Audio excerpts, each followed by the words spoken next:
Dans une baie lointaine, où demeurent les sylphes de mes souvenirs, glisse, sans bruit, la pirogue d'un prêtre poète, en proie à l'obscure mémoire.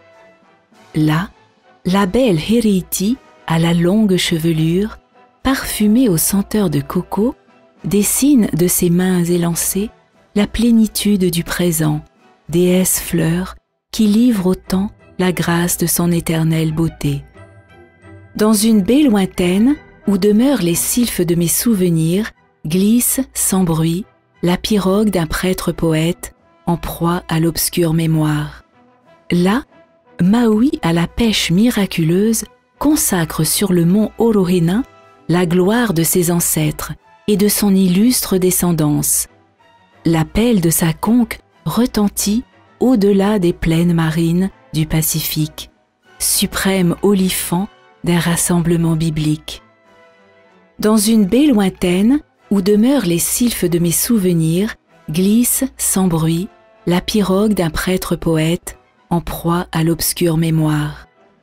Là, la belle Héréïtie imprime, sur le sable basaltique d'une île mythique, le sceau d'une danse magique. Ses hanches frémissent et ondulent sous le rythme des toérés. Métamorphose idyllique d'une femme en flamme, d'un souvenir inextinguible, étoile marquisienne qui guide ma plume aveugle dans les ténèbres de ma conscience. Dans une baie lointaine, où demeurent les sylphes de mes souvenirs, glisse, sans bruit, la pirogue d'un prêtre poète, en proie à l'obscure mémoire. Là, Maui, guerrier prêtre au visage tatoué, dans son esquif consacré, fouille l'onde émeraude au panache nacré, en quête de quelque Pahua, réceptacle de l'antique substance qui engendra Vénus à l'ineffable grâce. Dans une baie lointaine, où demeurent les sylphes de mes souvenirs, glisse, sans bruit, la pirogue d'un prêtre poète, en proie à l'obscure mémoire. Là, la belle Héréïtie avait ceint mon cou meurtri de juif errant, longuement assujetti aux jougs infamants de l'exil, de couronnes de fleurs, messagères d'une oraison fraternelle, délivrance triomphale, jetant à bas toute chaîne meurtrière. Dans une baie lointaine, où demeurent les sylphes de mes souvenirs, glisse, sans bruit, la pirogue d'un prêtre poète, en proie à l'obscure mémoire.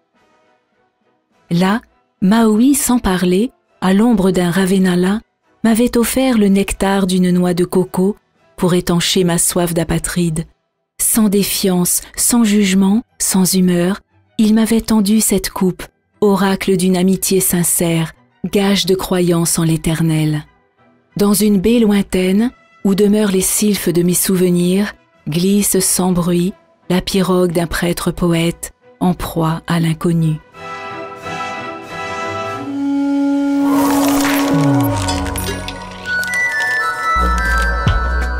Ce poème évoque des figures, des personnages en action, et en même temps des scènes caractéristiques de la vie traditionnelle et de la culture polynésienne.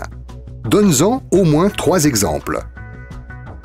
On peut citer, dans l'ordre où ils se présentent dans le poème, les exemples suivants. Un pêcheur dont la pirogue glisse sans bruit sur l'eau. Une jeune fille, Héréïtie, à la longue chevelure, en train de danser. Un guerrier prêtre, Maui, au visage tatoué, soufflant dans une conque marine. Maui dont la pirogue glisse sur l'eau émeraude à la recherche de Pahua.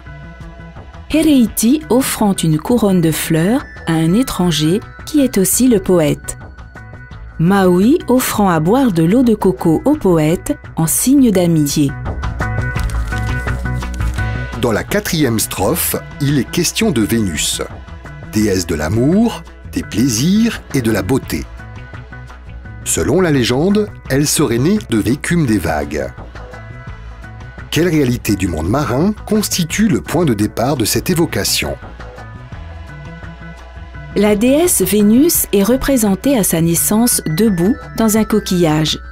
Maui, le guerrier prêtre, est à la recherche de Pahua, de bénitier. Le poète fait un rapprochement entre le bénitier et la coquille d'où naît la déesse. Pourquoi cette déesse est-elle évoquée dans ce poème sur l'âme polynésienne? L'île de Tahiti est tellement belle, la vie y est tellement douce, agréable, qu'on pense à l'île grecque de Cythère, qui était chez les Grecs anciens consacrée à la déesse de l'amour. La nouvelle Cythère fut d'ailleurs le premier nom donné à Tahiti. Dans ce poème, qui a pour titre Phaéton, nom d'un dieu grec, il est question également, comme on l'a vu, de la déesse de l'amour, d'oracle, de coryphée, de cœur. Ces éléments renvoient à la Grèce antique. Pourquoi le poète pense-t-il à cette civilisation quand il évoque la Polynésie d'autrefois? La Grèce antique représente un monde antérieur au christianisme, où la notion de péché n'existe pas. Un univers fait de beauté, d'harmonie, de pureté, de plaisir, et où le divin, le sacré, sont présents dans tous les gestes de la vie. Utopia, c'est le titre du recueil de poèmes. Une utopie désigne un monde idéal qui n'existe pas. Une société où tout le monde vit heureux, en harmonie avec les autres et avec l'ordre du monde. Pourquoi, à votre avis, le poète a-t-il choisi ce nom? En écrivant ce poème, le poète qui part de ce qu'il voit et ressent au contact de la vie polynésienne rêve d'un monde qui n'existe plus aujourd'hui, mais qu'il peut recréer grâce à la poésie. C'était un extrait du recueil de poèmes Utopia par Gilles Cerdan, illustré par Mathéata Vitrac, édité au CRDP de la Polynésie française.